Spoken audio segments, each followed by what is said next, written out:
काल साजुछि विषाक्त मद 7 दिन रे गलाणी 5 जीवन। ढेंकानाल हिंदोल उपखंड बंपा ग्राम में सांघातिक हेलाणी विषाक्त मद मृत्यु। शनिवार विषाक्त मद पी 2 जनकर जीवन जीवा परे एबे मृत्यु संख्या 5 रे पहुंची। मृतक 2 जन बंपा ग्रामर मनमत सामल और प्रफुल्ल सामल बोली जना पड़िछि। 2 मृतक देशी मद पीथिबा जना पड़िछि। परे सेमाने छाती रे जंत्रणा सहित अणनिश्वासी होई पड़िथिले। परे उभयंकु हिंदोल मेडिकल रे भर्ती करा जायथिला। आउ चिकित्सित अवस्था रे सेमानकर मृत्यु होईछि। गाँव में 2000 मसीह अबाध चोरामद कारबार होउछि। एक्साइज पुलिस प्रशासन समस्ते जानी एथरे 20-25 वर्ष भितर पाखापाखि 40-45 लोक खंडे मले। ये नगद 4-5 दिन भितर 6-7 जन मरी। प्रशासन यहाँ कि एक्साइज डिपार्टमेंट किसी गुरुत्व ना।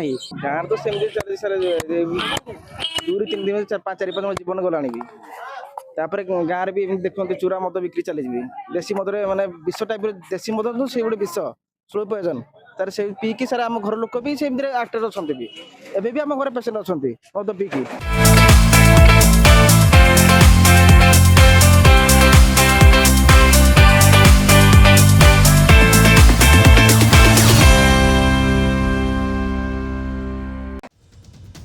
गत 2 दशंधि हेला चोरा मद कारोबार खोलाखोली चलीथिबा कथा ग्रामवासी माने अभियोग करिसंती।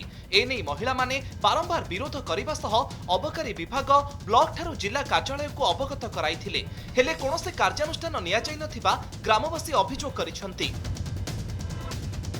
गणमाध्यम भୟରେ जिला अबकारी विभाग 3टी साही रे चढ़ाऊ करी बोझ मद नष्ट करिबा सहित 5 जनकु गिरफ करिछि।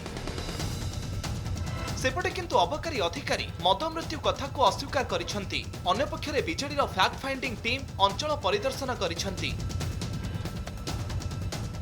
मद मृत्यु तो नुह से मद मृत्यु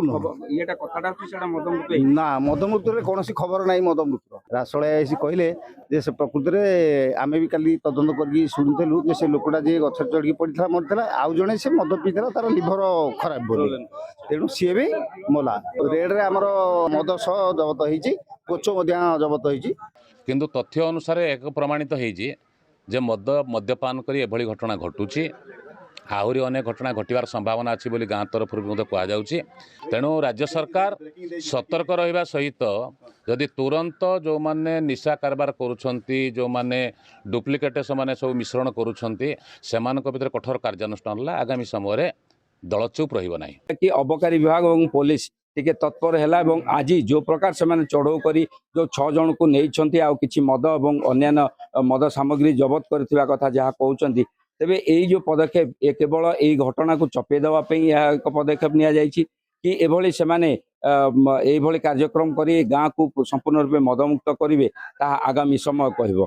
ढेंकानाल बंफा गाँव अंबिका पट्टनायक, कनक न्यूज।